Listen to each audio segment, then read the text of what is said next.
नमो राघवाय। स्वस्ति श्री गणेशाय नमः। श्री सरस्वत्यो नमः।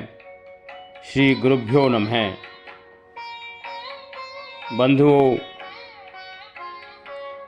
मेरे मन में भाव है कि मैं राम कथा कहूँ। निःशुल्क ये सत्य वचन है। देखिए, आजकल कथा तो बहुत चल रही हैं, लेकिन उन कथाओं के करने के लिए वक्ता इतनी धनराशि मांग रहे हैं कि क्या कहा जाए। पूज्यपाद गोस्वामी तुलसीदास जी ने इस महान ग्रंथ की रचना की। क्या उन्होंने ये सोचा होगा इस रामचरितमानस के आधार पर कथा करने वाले धन लोलुप, जिसका कोई अंत नहीं, इस प्रकार से आचरण उनका होगा। देखिए, रामचरितमानस जी एक ऐसा ग्रंथ है जिसमें जीवन की समस्त समस्याओं का समाधान है। ऐसे ऐसे सूत्र हैं इसमें। मैं YouTube पर हूँ और मैं अपने प्रत्येक वक्तव्य के साथ में ये उल्लेख करता हूँ कि मैं श्री रामचरितमानस जी एवं श्री गीता जी के आधार पर जन जागरण करना चाहता हूँ। तो मेरे मन में भाव है कि मैं स्वयं श्री राम कथा करूं। देखिए, इस राम कथा में वो तो सब होगा ही कि प्रभु का अवतार कैसे हुआ, उनका विवाह हुआ, मनगमन हुआ, रावण का मरण हुआ और प्रभु श्री राम का राज तिलक हुआ। इसके अलावा कथा में जो गूढ़ता है, श्रोता वक्ता ज्ञान निधि कथा राम के गूढ़। अब आप सोचेंगे कि कथा में ऐसी क्या गूढ़ता है। वही तो सब कुछ है कि प्रभु का अवतार हुआ, विवाह हुआ, वनगमन हुआ, रावण का मरण हुआ और राज तिलक हुआ। इसमें क्या गूढ़ता है? अत्यंत गूढ़ चरित्र है। प्रायशः कथावाचक उन गूढ़ चरित्रों का वर्णन नहीं करते हैं।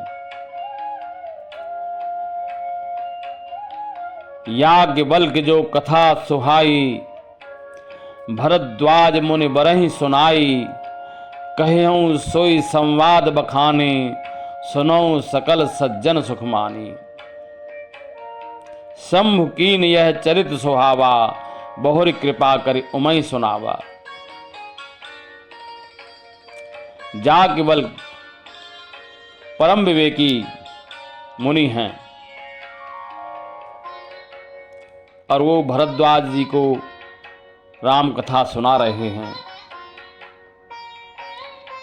क्या उन्होंने कोई धनराशि ली होगी भरद्वाज मुनि से, तब कथा सुनाई होगी।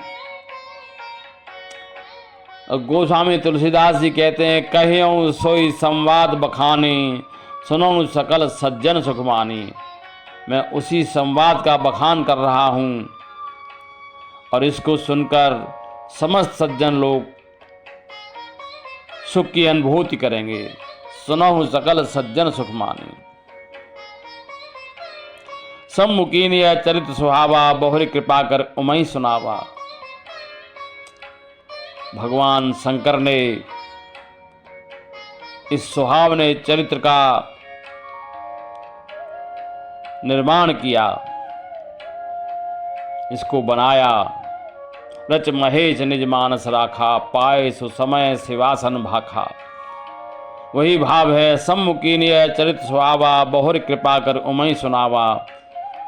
उमा माने पार्वती जी को उन्होंने सुनाया। क्या बदले में उन्होंने कोई अपेक्षा की होगी पार्वती जी से? नहीं ना। फिर ये कथावाचक ऐसी इच्छा अपेक्षा क्यों करते हैं कि हम राम कथा करें और उसके बदले में हमको इतना धन मिले? फीस तय कर रखी हैं, इतने लाख रुपया लेंगे, कथा करेंगे। कथा नहीं हो गया, व्यापार हो गया।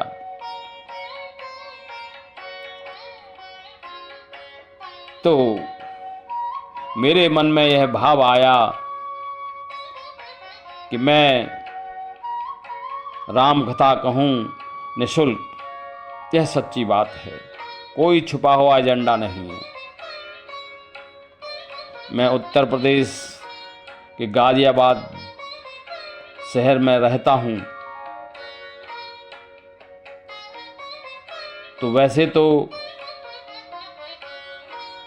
मुझे लगता है कि प्रारंभिक तौर पर राष्ट्रीय राजधानी क्षेत्र दिल्ली के आसपास अगर कोई आमंत्रण मिलता है तो मैं उसे सहर्ष स्वीकार करूंगा। वैसे तो मैं कहीं भी जा सकता हूं, लेकिन हाँ, इतना अवश्य है कि यदि दूरस्थ स्थान में कोई अवसर मिलेगा तो उसके लिए आयोजक जो भी हों उनको आने जाने की व्यवस्था तो करनी पड़ेगी। एक बात और कह दूं कि यद्यपि राम के चरित्र को सुनाने के लिए संगीत की बहुत आवश्यकता नहीं है, लेकिन हो तो अति उत्तम है। तो उसके लिए यदि एक दो कलाकारों की आवश्यकता हो तो उनका व्यय भी आयोजकों को उठाना पड़ेगा। स्थानीय स्तर पर हो सकती है व्यवस्था, ताकि कम से कम रहने सहने की व्यवस्था से बचा जाए।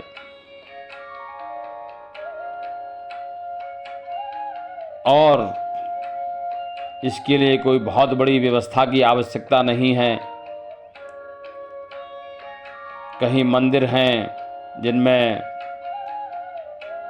सत्संग भवन होते हैं, या अन्यथा भी कोई ऐसा स्थान जहाँ पर धार्मिक आयोजन होते हैं, उन स्थानों पर यह आयोजन किए जा सकते हैं।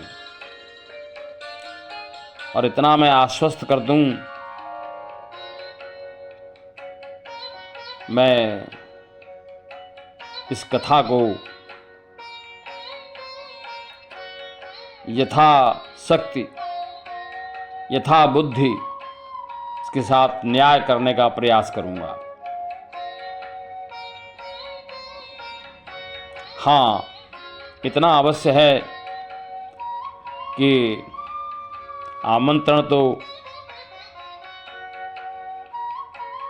राम भक्त कथा प्रेमी ही देंगे। तो उन्हीं के आग्रह पर मैं इस कार्य को करूँगा, क्योंकि इदम ते ना तपस्काय ना भक्ताय कदाचिन ना चाश्रुषवे वाच्यम न च माम यो अभिसूयति। गीता जी में भगवान श्री कृष्ण अर्जुन से कहते हैं, इस गोपनीय रहस्य को किसको नहीं बताना। इदम ते ना तपस्काय, जो तपस्वी ना हो, ना भक्ताय कदाचिन, जो भक्त न हो उसको भी नहीं, न चाशुषवे वाच्यम, जिसकी सुनने की इच्छा न हो उसको भी नहीं, न चमाम यो अभिसूयति, और जो मुझ में दोष दृष्टि रखते हों उनको भी नहीं कहना। तो जो कथा प्रेमी हैं वो मेरी बात को समझ लेंगे और इस निःशुल्क कथा प्रवचन का लाभ उठाने का प्रयास करेंगे। मेरा संपर्क 8130811435 8130814335 11435। अस्तु, नमो राघवाय, धन्यवाद, फिर मिलेंगे।